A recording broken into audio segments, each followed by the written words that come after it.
Welcome to SmartLoving Insights. This episode is titled Habit Makers, Habit Breakers. Lately, we've slipped into a not-so-good habit. After dinner, and after all the normal stuff is done, we collapse onto the couch in front of the TV. We settle into our various devices, answering emails, prepping for meetings the next day, or updating our SmartLoving social media accounts. Before we know it, a couple of hours has gone by, and even Netflix is asking if we're still watching. We were only ever listening at best. It's not as if we're totally wasting time.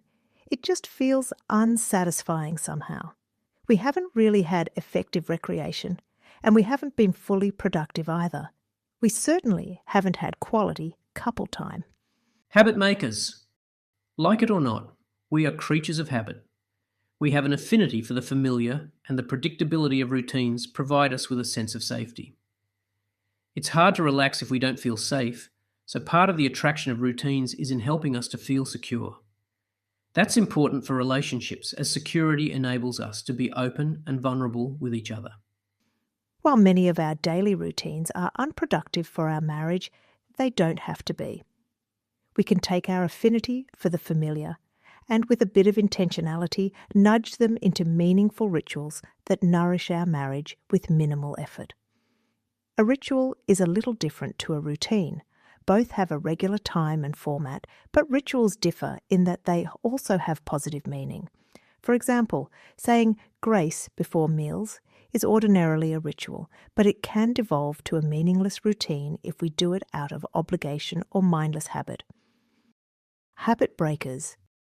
We've sometimes struggled to maintain healthy relationship rituals.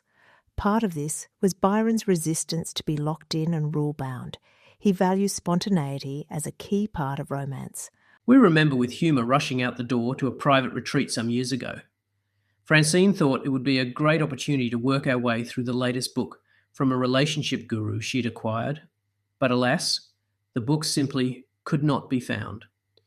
Frantic appeals to St. Anthony failed to locate it, and eventually she abandoned the search to join me in the waiting car. Though I deny it, she still believes I secretly hid the book.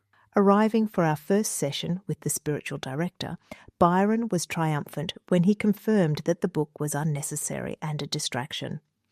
Francine was not amused, though she concedes that we did have a very fruitful, entirely unscripted 3-day retreat without said support material.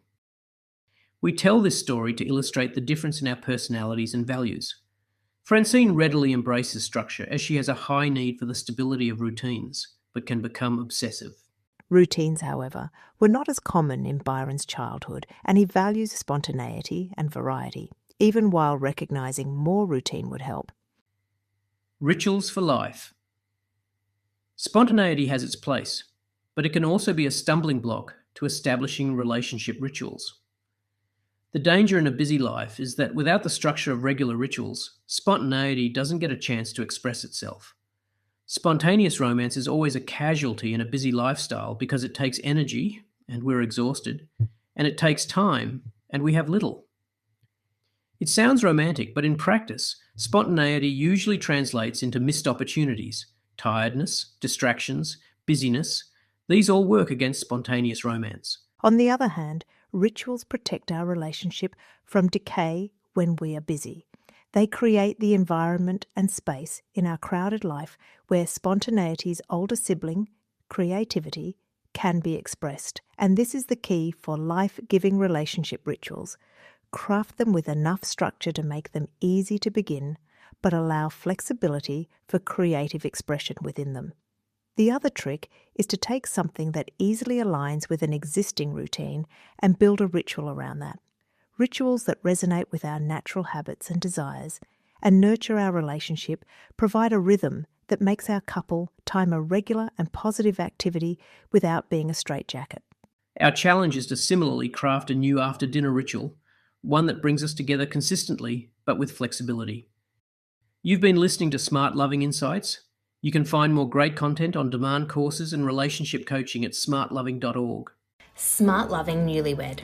If you are recently married, one of the most important things you can do for your marriage in its first year is to establish a habit of regular couple time. SmartLoving Newlywed is designed to help you do this. The content is drawn from SmartLoving's acclaimed relationship courses, which are used by thousands of couples. They explore timeless themes and are full of practical strategies.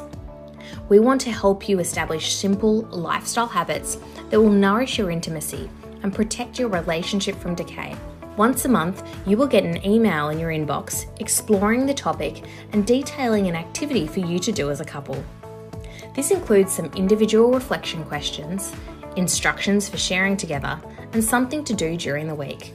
Schedule a regular date night with your spouse where you can explore the topic together over dinner or a glass of wine. Visit smartloving.org/newlywed to enrol today.